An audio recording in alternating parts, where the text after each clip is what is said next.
ठाकुर जी बहुत चिंतित हैं कालिया नाग को लेकर के। बंधुओं, कालिया नाग के विषय में थोड़ा विस्तार से आज सुनिएगा, बहुत सावधानी से बैठो। कालिया नाग के विषय में श्रीमद् भागवत में वर्णन है, उसका विष सामान्य नहीं था। कालिया नाग का विष साधारण नहीं था। ऐसा कहते हैं कि कालिया नाग जिस क्षेत्र में रहता था तो करीब 200 गज यमुना जी का क्षेत्रफल कालिया नाग ने अपने विष से विषैला किया हुआ था।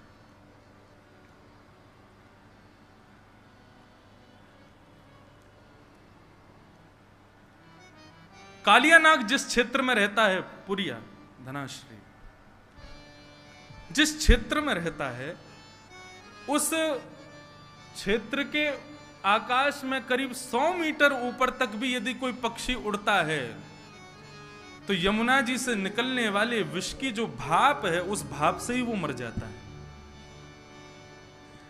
कालिया नाग जिस क्षेत्र में यमुना जी में रहता है, वहां करीब करीब आसपास की भूमि में कोई हरे भरे पौधे नहीं है, वृक्ष नहीं है, पेड़ नहीं है। यहां तक कि ऐसा वर्णन है कि कोई तीर पर यदि उस जो काली दह है, आज कालिया का घाट है, उसको कालिया कृष्ण घाट कहा जाता है, वहां यदि कोई भ्रमण भी करता था तो यमुना से निकलने वाले विष की सुगंधी मात्र से उसका वो मूर्छित हो जाता था। इतना विषैला था कालिया।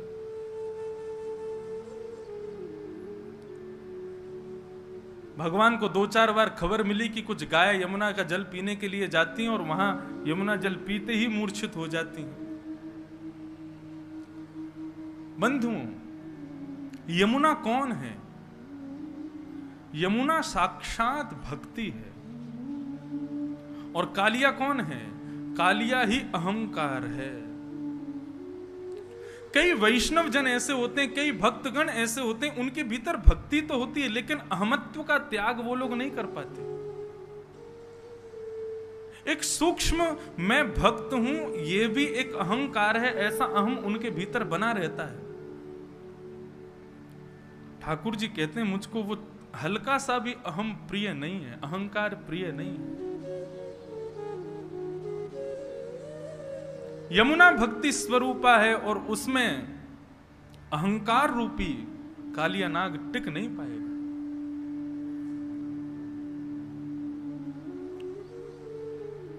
यमुना के तीर पर हरियाली नहीं है, इसका भाव यह है कि जिस व्यक्ति के अंदर भक्ति तो है लेकिन अहमत्व रहता है, उसके आसपास दूर दूर तक भी भगवान की कृपा प्रकट नहीं होती, भगवान की कृपा विद्यमान नहीं होती। इसलिए बंधु, भक्त बने तो सबसे पहले इस चीज का विशेष ध्यान रखें कि हमारे भीतर अहमत्व ना हो। गोपियों यथा ब्रज गोपिका नाम, नारद भक्ति सूत्र में श्री नारद जी महाराज कहते हैं कि ब्रज की गोपियां उनसे बड़ा कोई भक्त नहीं है, लेकिन रास करते करते उनके भीतर भी एक अहमत्व की गंध तो आई थी, जिसके कारण ठाकुर जी वहां से भी अंतर ध्यान हो गए। आज इतनी कथाएं हम लोग सुनते हैं, इतना भगवत नाम हम लोग गाते हैं, इतने नाम जप हम लोग करते हैं, इतनी ठाकुर जी की सेवा हम लोग करते हैं, फिर भी ठाकुर जी का किंचित मात्र भी अनुभव हमको क्यों नहीं होता? क्योंकि किसी ना किसी रूप में अहम तो भीतर है। कालिया नाग हमारे भीतर बैठा है।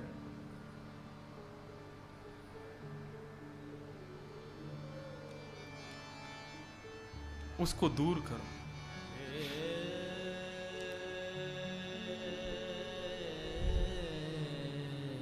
लेकिन एक आश्चर्य की बात, काली दह पर एक भी वृक्ष नहीं है, एक भी हरियाली नहीं है, एक भी घास नहीं है विष के कारण, लेकिन एक कदम्ब का वृक्ष है जिस पर चढ़कर के भगवान कूदे थे। ये कदम्ब वृक्ष, क्योंकि श्रीमद् भागवत में स्पष्ट लिखा है, कृष्ण कदम्ब मधिरुहा ततो तुंग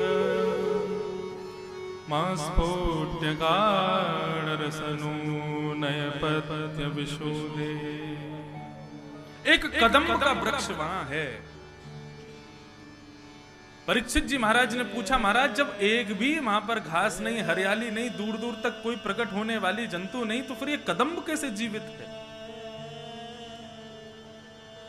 तब एक अद्भुत कथा सुनाई गई। बोले कि जब देवासुर संग्राम हो रहा था, देवता और असुरों के बीच में अमृत को लेकर के युद्ध हो रहा था, अहम पूर्वम, हम पहले पिएंगे, हम पहले पिएंगे। उस समय भगवान ने विचार किया, ये तो बहुत युद्ध हो रहा है, इनको संभालने के लिए, इनको रोकने के लिए कोई स्त्री का प्रकट होना बहुत जरूरी है। और उस समय विष्णु भगवान ने, नारायण ने विचार किया कि मैं मोहिनी रूप धारण करूं। तब भगवान ने गरुण जी को आदेश किया, बोले गरुण मुझे थोड़ा समय लगेगा, मैं मोहिनी रूप धारण करके आ रहा हूं, तब तक इस पूरे युद्ध को तुम संभालो, अमृत कलश का तुम रक्षा करो। गरुण जी महाराज उड़ते हुए आए और समुद्र मंथन में निकले हुए अमृत कलश को लेकर के सीधे पहुंचे नासिक, और नासिक में ले जाकर के गड्ढा करके वहां उसको गाड़ने लगे। इतने में ही क्या देखते हैं, 33 करोड़ देवता और दैत्य सब दौड़े दौड़े वहां भी आ गए।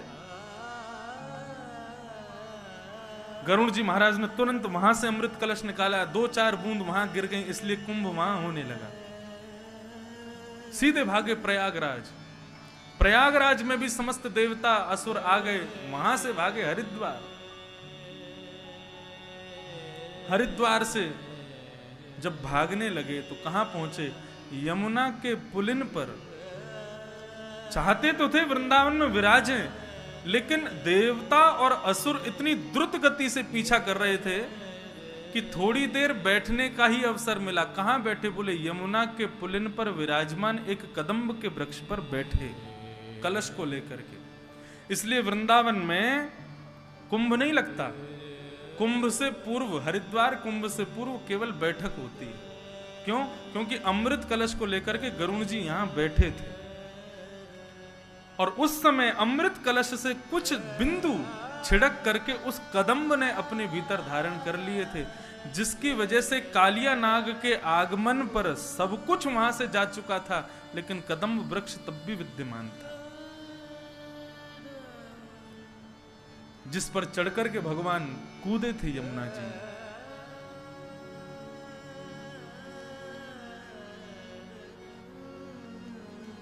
एक कदम्ब वृक्ष था बस। आज प्रातः काल का सूर्य उदय हुआ, अपनी समस्त ग्रहचर्याओं को निवृत्त होकर के ठाकुर जी अपने समस्त ग्वाल मंडली के साथ में कंडुक क्रीड़ा करने के लिए यमुना पुलिन पर जाने लगे। आज ठाकुर जी उस दिशा में जा रहे हैं जहां आज तक कभी नहीं गए। मधुमंगल, श्रीदामा आदि सब ठाकुर जी को रोक रहे हैं। बलराम जी होते हैं तो बलराम जी जो कहते हैं ठाकुर जी को करना पड़ता है, लेकिन आज रोकने वाला कोई नहीं। श्रीदामा कहते हैं लाला आज हम दूसरी तरफ क्यों जा रहे हैं? बोले आज हम यहीं खेलेंगे। मां खेलते खेलते हार गए। सब ग्वाल बाल कहते हुए जा रहे हैं लाला यहां मत जा, हमने सुनी है यहां पे कोई कालिया नाग रहवे, और वाक्य कारण गैया और कोई भी ग्वाल बाल यदि वहां विचरण करे तो मूर्छित है जाए। हमने तो सुनी है ऊपर से कोई पक्षी भी उड़ के चलो जाए तो वाको भी मरनो है जाए, इतनो विष निकले यमुना जी में थे। अरे ठाकुर जी बोले सब बनी वही बात है, कोई यमुना में कूद के स्नान ना करे, या हमारे सबने भ्रम फैला रखो, ऐसा कछू ना है, चलो मेरे साथ। जैसे ही पहुंचे बंजर भूमि, दूर दूर तक केवल काली रेत दिखाई दे रही है। सब ब्रजवासी बालक घबरा रहे हैं, लेकिन ठाकुर जी के हृदय में जो भाव है वो ठाकुर जी को पता है। कंडुक क्रीड़ा करते करते इस प्रकार से क्रीडन किया कि मधुमंगल श्रीदामा की जो गेंद थी ठाकुर जी ने उसको यमुना जी में फेंक दिया। जैसे ही यमुना जी में जाकर के गेंद गिरी है, ठाकुर जी ने अपनी माया से ही श्रीदामा के हृदय में प्रवेश किया और श्रीदामा के माध्यम से जिद करवाने लगे कि मुझको तो वही गेंद चाहिए। नहीं तो क्रीड़ा करते करते कितनी गेंद खोती हैं। कभी श्रीदामा मधुमंगल क्रोधित नहीं होते, कुंपित नहीं होते, लेकिन आज श्रीदामा जिद कर रहा है मुझको वही गेंद चाहिए। बाकी के सब सखा मंडली के सब श्रीदामा से कह रहे हैं अरे ठीक है लाला दूसरी गेंद आ जाएगी, ऐसे तो जाती रहे, तू आज इतना गुस्सा क्यों है रोए। श्रीदामा बोलो सब शांत है जाओ, कन्हैया मुंह को वही गेंद चाहिए लेके आ। ठाकुर जी बोले यहां में कालिया नाग रहे, श्रीदामा देख ले कूद जाऊंगा मैं। बोलो मुंह को कछु ना पतो कैसे भी करके लेके आ। ठाकुर जी बोले मुंह को चुनौती मत दे, मैं कूद जाऊंगा। सब ग्वाल बाल वहां श्रीदामा और ठाकुर जी के बीच के जो वाद संवाद हैं, युद्ध है, उसको शांत करने की कोशिश कर रहे हैं, लेकिन इतने में ही ठाकुर जी ने अपनी काली कमली को कसा और एक मल्ल की तरह, एक पहलवान की तरह ठाकुर जी कहते हैं आज या कालिया नाग को ही देखूंगा। कदम पर जैसे ही चढ़े श्रीदामा को स्मृति आई कि ये क्या हो रहा है। लाला तू कदम पे काई को चढ़ो। बोले तेने कही ना तू को गेंद चाहिए, मैं गेंद लेके आऊंगा। अब तो श्रीदामा कहने लगे, बोले नहीं नहीं लाला यहां मत कूदियो, तू वापस आ जा। इतना कहना ही हुआ कि ठाकुर जी ने कदम के डाल से एक छलांग मारी और सीधे काली देह में प्रवेश कर गए। काली देह में भीतर प्रविष्ट हो गए ठाकुर जी। सब ग्वाल बाल त्राहिमाम चिल्लाते हुए दौड़े वहां से बन की वृंदावन की ओर। सब ब्रज वनिताओं को बुलाने के लिए, ब्रजवासियों को बुलाने के लिए सब दौड़े हैं। यहां काली देह में जैसे ही ठाकुर जी ने प्रवेश किया, प्रवेश करते ही कालिया नाग सो रहा है और कालिया नाग की नाग पत्नियों ने ठाकुर जी का दर्शन किया। श्री शुकाचार्य जी वर्णन कर रहे हैं, नाग पत्नियां कह रही हैं ठाकुर जी लग कैसे रहे हैं। तम प्रेक्षणीय सुकुमार घना वदातम श्रीवत्स पीत वसनम स्मित सुंदराश्यम क्रीडन्तम प्रतिभयं कमलोदरांग्री संदर्श मम शुश्रूष भुजाय चाद्या। नाग पत्नियों ने ठाकुर जी का दर्शन किया। कैसे लग रहे हैं ठाकुर जी? प्रेक्षणीय, ये शब्द सुनने योग्य। तम प्रेक्षणीय, प्रेक्षणीय का मतलब क्या है? एक तो होता है कि किसी को देख करके आपको अच्छा लगा, लेकिन थोड़ी देर अच्छा लगा फिर आप चले गए। लेकिन एक होता है किसी की रूप माधुरी को देख करके आप उस रूप माधुरी पर इतने आसक्त हो गए कि उससे नजर हटा ही नहीं पा रहे हो। इसको कहते हैं प्रेक्षणीय। नाग पत्नियां मन में विचार कर रही हैं, ये कौन आया यमुना जल में? बोले प्रेक्षणीय है कोई, मतलब उससे नजर हटा नहीं पा रही हैं, इतना सुंदर। सुकुमार, एक छोटा सा कुमार बालक है। और कैसा है? श्रीवत्स, श्रीवत्स का चिन्ह ठाकुर जी की छाती पर दिखाई दे रहा है। पीत वसनम, पीतांबरी पहनी हुई है। स्मित सुंदर, स्मित कहते हैं एक मधुर सी एक मुस्कान मुखमंडल पर है, जिससे ठाकुर जी अत्यंत सुंदर लग रहे हैं। क्रीडंत मत प्रतिभयम, क्या कर रहे हैं? बोले तैर रहे हैं जल के भीतर। कमलोदरांघ्री, संपूर्ण अंग कैसा है? बोले कमल के भांति कोमल जैसा अंग है ठाकुर जी का। स्वामी श्री हरिदास जी महाराज कहते हैं, ऐसी छवि को देख करके ऐसे ही देखत रहूं मैं जन्म सुफल कर मानो। ऐसे ही देखत रहूं मैं जन्म सुफल कर मानूं। यही भाव है प्रेक्षणीय का। मतलब नाग पत्नियों का मन हो रहा है कि हम इसको देखते ही रहें, इससे नजर हटावे नहीं, इतना सुंदर है। ऐसे सुंदर सुकुमार ठाकुर जी को देख करके नाग पत्नियां मोहित हो गई। तभी ठाकुर जी भीतर प्रवेश करते हैं और नीचे देखते हैं, और देख करके देखते हैं कि कालिया नाग सोया हुआ है। वेग से जाते हैं ठाकुर जी और उसके सोए हुए फण के ऊपर अपना पादप प्रहार करते हैं, और उस प्रहार से कालिया नाग विशाल रूप धारण करके ठाकुर जी के सामने खड़ा हो जाता है। एक तो सर्प गुस्सैल होता है, और उसमें भी सोए हुए सर्प को छेड़ दिया जाए तो उस समय उसका क्रोध इतना भयंकर होता है कि यदि किसी को डस दे तो दुनिया की कोई ताकत उसको बचा नहीं सकती। 101 फन हैं कालिया नाग के। विशाल विकराल कालिया नाग ठाकुर जी के सामने खड़ा हो गया। जैसे ही ठाकुर जी को देखा, कुछ सोचता तो बाद में सबसे पहले फन मारा। जैसे ही फन मारने के लिए आगे बढ़ा, ठाकुर जी 2 कदम पीछे को हट गए। जैसे ही पीछे हटे तो फन जाकर के ठाकुर जी के चरण के अंगुष्ठ के अग्रभाग में लगा। शुकाचार्य जी वर्णन करते हैं, परीक्षित, ठाकुर जी पूर्ण रूपेण मन बना करके गए थे कि आज कालिया नाग को जीवित नहीं छोड़ेंगे, लेकिन कालिया नाग ने जैसे ही फण मारा और वो फण जाकर के ठाकुर जी के चरणों के अग्रभाग में लगा, तो ठाकुर जी के मन में आया, बोले अरे कालिया नाग, मैं तो तुझे मारने आया था, लेकिन अब तेने प्रणाम कर लिया, अब तू शरणागत हो गया, अब तेरा वध नहीं कर पाऊंगा। शरण गए प्रभु ताही न त्यागा, त्याग नहीं सकता तुझे मैं। अब पीछे हट गए ठाकुर जी। जैसे ही नीचे फण मारा तो फण नीचे जमीन में लगा, उससे और ज्यादा लग गई कालिया नाग के, तो और कुंपित हो गया, क्रोधित हो गया। आबाल वृद्ध बनिता सर्वेंग पशुवृत्तय, सब दौड़े दौड़े आए। जैसे ही पूरे वृंदावन में पता चला कि ठाकुर जी काली दह में कूद गए हैं, छोटे छोटे बालक, बड़ी वृद्ध माताएं, युवती, गोपियां सब दौड़े हैं यमुना पुलिन की ओर। और ऐसा वर्णन करते हैं कि दौड़ करके वहां खड़े होके देख नहीं रहे, सब दौड़ करके काली दह में कूदने को ही तत्पर हो रहे हैं।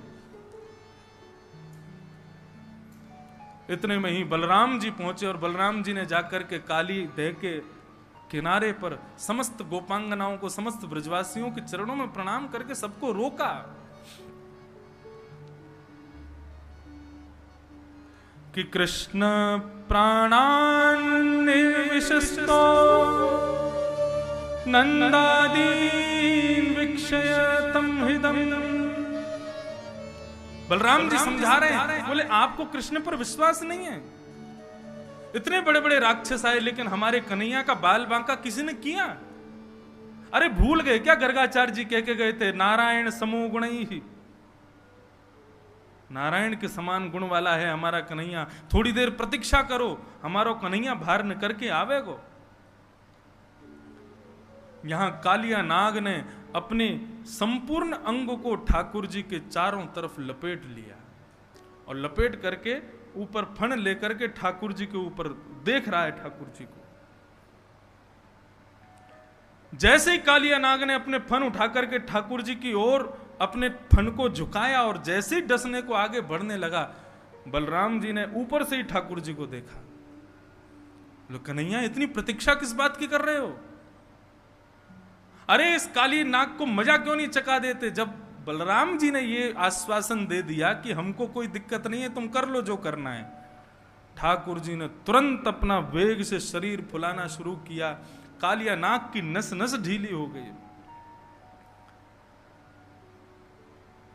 कालिया नाग को लगा यदि अभी मैंने इस बालक को नहीं छोड़ा तो पूरा शरीर फट जाएगा मेरा। तुरंत अपने शरीर को ढीला कर दिया कालिया नाग ने। 101 फण हैं उसके, अपने प्रत्येक फण से जीव को बाहर निकालता है ठाकुर जी का, ठाकुर जी को डसने के लिए। ठाकुर जी ने उसकी जितनी जीभ बाहर आ रही थी, समस्त जिह्वाओं को एक साथ पकड़ा, और पकड़ करके जिस प्रकार रथ हाँकता है कोई घोड़ों के पीछे खड़ा होकर, ठाकुर जी ऐसे ही समस्त जीवों को पकड़ करके कालिया नाग के मस्तिष्क पर चढ़ गए, खींच लिया जोर से। ये सर्वांगीण भाव है। श्रीमद् भागवत में जो जो एक एक बात लिखी है सब यहां पर बताई जा रही है। जैसे ही ठाकुर जी ने जीव को खींचा, कालिया नाग अपने अन्य मुखों से जीव निकाल करके ठाकुर जी को डसने लगा। ठाकुर जी बोले ऐसे ना मानेगो, या को मजा चकाने ही पड़ेगो। जिस जिस मुख से अपना फण बाहर निकालता है उस फण पर ठाकुर जी अपनी एड़ी दबाते हैं, चरण नहीं रखते हैं, अपने चरण के पिछले भाग से उसके मस्तिष्क को रोंदते हैं। अब 101 फण वाला कालिया नाग कभी पहली जीव को निकाले, कभी 10वीं जीव को निकाले, कभी 80वीं जीव को निकाले। जिस जिस जीव को कालिया नाग निकाले ठाकुर जी उतनी द्रुत गति से उसके मस्तिष्क पर प्रहार करते हैं। करते करते इतनी तीव्र गति से, इतनी द्रुत गति से ठाकुर जी वहां पर कूदने लगे कि आकाश में दर्शन कर रहे समस्त देवताओं को लगने लगा कि ठाकुर जी कहीं तांडव नृत्य तो नहीं कर रहे। समस्त देवता बोले अरे मृदंग लाओ, गाजे बाजे लाओ, भैया राग रागनी गाओ, हमारे श्याम सुंदर आज नृत्य कर रहे हैं। यहां बेचारो कालिया नाग मरो जा रहे है और आकाश में सबको लग रही है कि ठाकुर जी नृत्य कर रहे हैं। सारे देवता गंधर्व आकाश में मृदंग बजाने लगे, कांसे बजाने लगे, गीत गाने लगे, पुष्प वर्षण करने लगे। बोले आज हमारे ठाकुर जी नृत्य कर रहे हैं।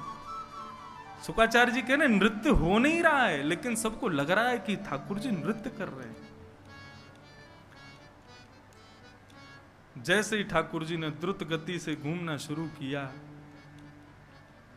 आकाश मार्ग से समस्त देवता गाने लगे, तांडव गति मुंडन पर, तांडव गति मुंडन पर, तांडव गति मुंडन पर, तांडव गति मुंडन पर, निर्तत बनवारी, तांडव गति मुंडन पर, निर्तत बनवारी, तांडव गति मुंडन पर, तांडव गति चम चम चम चरण धरत, चम चम चम चरण धरत, पम पम पम फणन ऊपर, पम पम पम फणन ऊपर, बिन बिन बिन बिनती करत, बिन बिन बिनती करत, बिम बिम बिम बिनती करत, बिम बिम बिम बिनती करत, नाग वधू तारी, तांडव गति मुंडन पर, तांडव गति मुंडन पर, निर्तत बनवारी, तांडव गति मुंडन पर, निर्तत बनवारी, तांडव गति मुंडन पर, तांडव गति निर्तत बनवारी, तांडव गति मुंडन पर, निर्तत बनवारी, तांडव गति, तांडव गति, तांडव गति मुंडन पर।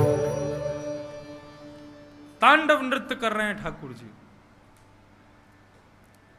आकाश मार्ग से समस्त देवता पुष्प वर्षण कर रहे हैं। तभी क्या देखती हैं नाग पत्नियां? कालिया नाग के मुख से, नाक से, कान से, हर स्थान से जितने छिद्र हैं उसके मुख में सब जगह से रक्त की धार बह रही है।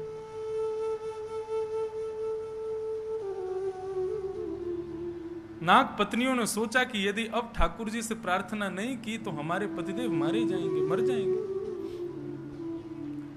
तब यहां पर इतना सुंदर भाव कहते हैं शुक्राचार्य जी कि परीक्षित नाग पत्नियों ने सीधे जाकर के ठाकुर जी की स्तुति नहीं गाई। नाग पत्नियां काली नाग के बच्चों को लेकर के आई और बच्चों को आगे करते हुए, मतलब ठाकुर जी के सामने उनको थोड़ी दया आ जाए, उन बच्चों को आगे करते हुए फिर नाग पत्नियां हाथ जोड़ करके खड़ी हैं और उन बालकों को दिखा करके फिर स्तुति गाती हैं ठाकुर जी की। और कितनी सुंदर मधुरतम स्तुति गाई है नाग पत्नियों ने, सावधानी से सुनिएगा। न्यायो हि दण्डः कृत किल विशेषेण त्वावतार खल निग्रहाय रिपो सुतान्मपि तुल्यदृष्टे धत्सेदमं फलमेवानुशंसन्।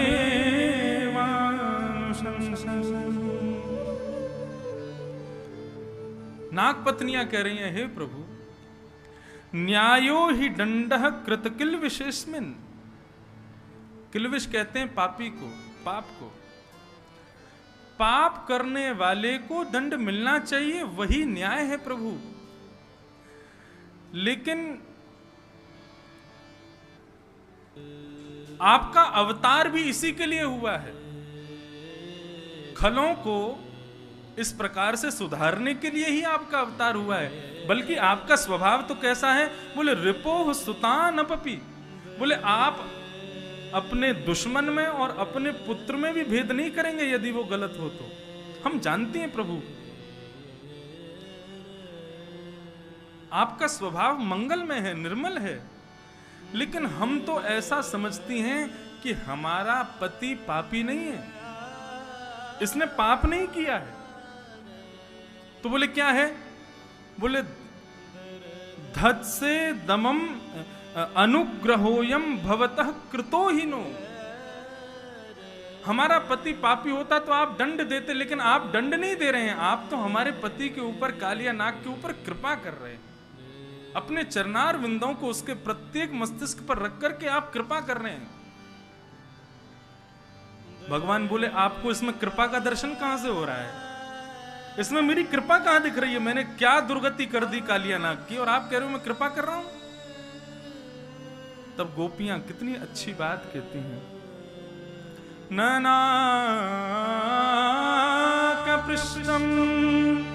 न च सार्वभौमं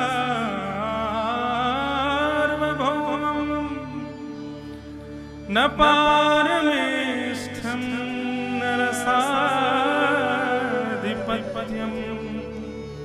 न योगसिद्धि अपुनर्भवं वा वाञ्छन्ति यत्पादरजोऽभिषेकम्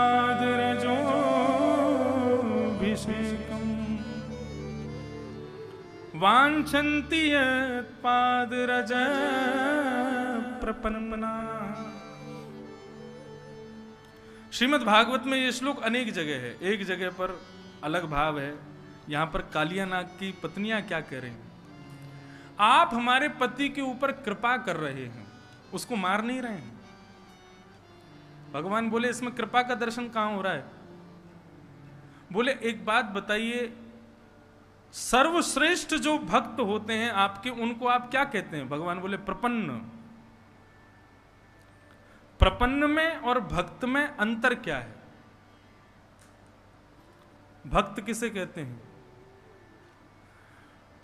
जिसको राधा रमन जी की याद करनी पड़ती है, जिसको राधा रमन जी के दर्शन के लिए वृंदावन आना पड़ता है, जिसको राधा रमन जी की मंगला के लिए सुबह 4 बजे उठना पड़ता है, उसको कहते हैं भक्त। मतलब जो ठाकुर जी को याद करने की कोशिश करे उसको कहते हैं भक्त, लेकिन जो याद में ही पड़ा रहे उसको कहते हैं प्रपन्न। जो कभी ठाकुर जी की विस्मृति जिसको होती ही नहीं है उसको प्रपन्न कहते हैं। और हमारे श्री वैष्णव रामानुज संप्रदाय में भक्त को श्रेष्ठ नहीं बताया। श्री कृष्ण गोविंद हरे मुरारे, हे नाथ नारायण वासुदेव। श्री कृष्ण गोविंद हरे मुरारे, हे नाथ नारायण वासुदेव।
बहुत ध्यान से सुनिएगा।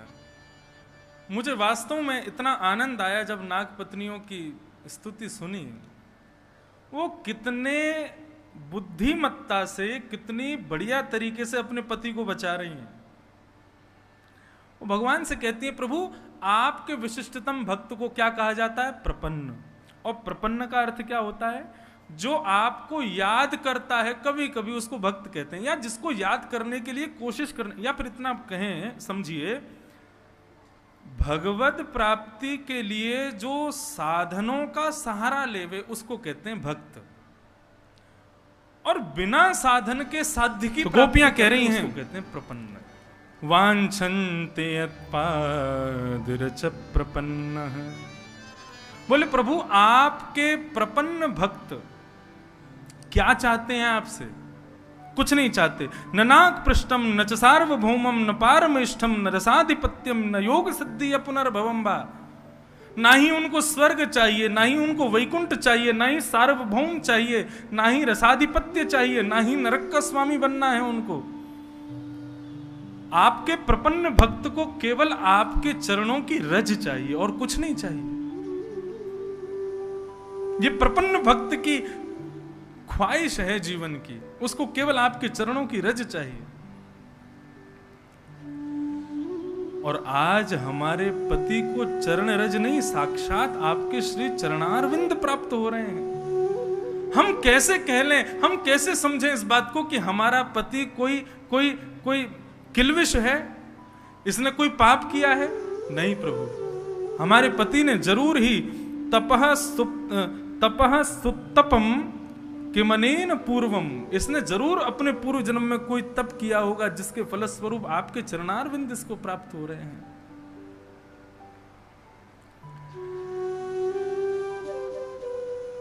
तवांग्रि रेणु स्पर्शराधिकार, हमारे पति को आज आपके चरण स्पर्श, चरण रेणु स्पर्श का अधिकार प्राप्त हुआ।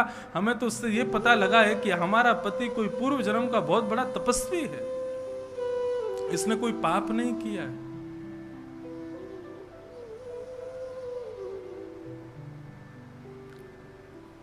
एक रसिक जन कह रहे थे, कालिया नाग ने इशारे में कहा होगा अपनी पत्नियों से, तो हाँ ठाकुर जी थोड़ा बहुत जो कृपा मुझे दे रहे हो इनको और दे दो। ये बहुत कह रही है मेरे पे कृपा दृष्टि हो रही है, एक एक फण से रक्त निकल रहा है, ऐसी मेरी दुर्गति हो गई। और ये कह रही है कि आपने बहुत कृपा की हमारे पति के ऊपर। पत्नियां कहने लगी चुपचाप खड़े रहो, हम बचा के ले जा रही हैं तुमको यहां से। लेकिन ठाकुर जी ने मना कर दिया, बोले मैं नहीं उतरूंगा नीचे, आज इसको जीवित नहीं छोड़ूंगा।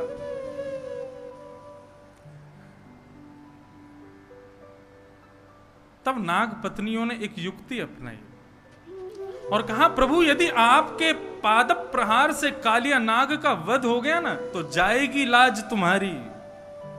कालिया नाग का कुछ नहीं बिगड़ेगा, आपका बिगड़ जाएगा। भगवान बोले मेरा कैसे बिगड़ेगा? बोले पति प्राण प्रदीयताम, हमारे पति को आप छोड़ दीजिए। क्यों?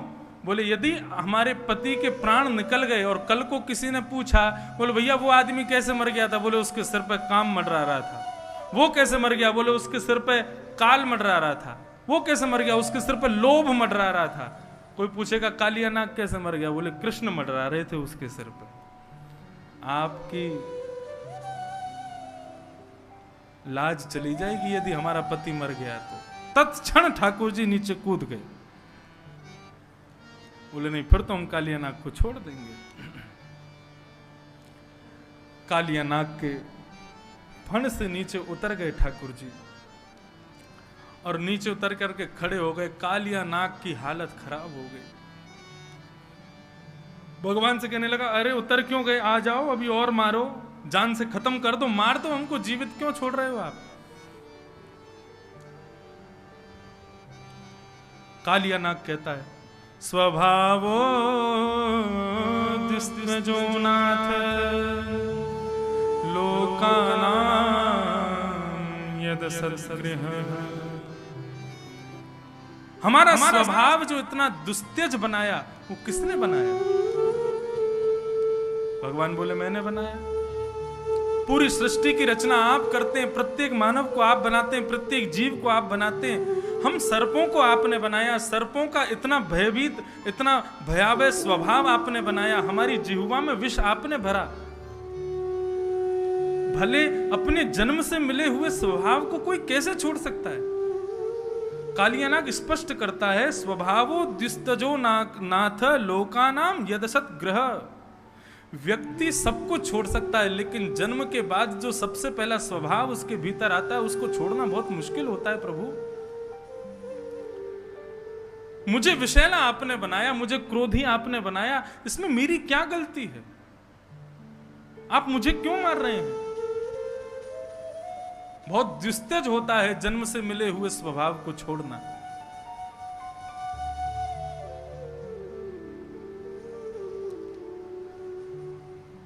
सर्पों को आपने बनाया, क्रोध आपने बनाया, विष आपने बनाया। यदि मेरी जिह्वा में अमृत भर देते तो मैं पूरी यमुना को अमृतमय बना देता, लेकिन आपने विष भरा है तो विष ही तो छोड़ूंगा। मेरी क्या गलती है उसमें?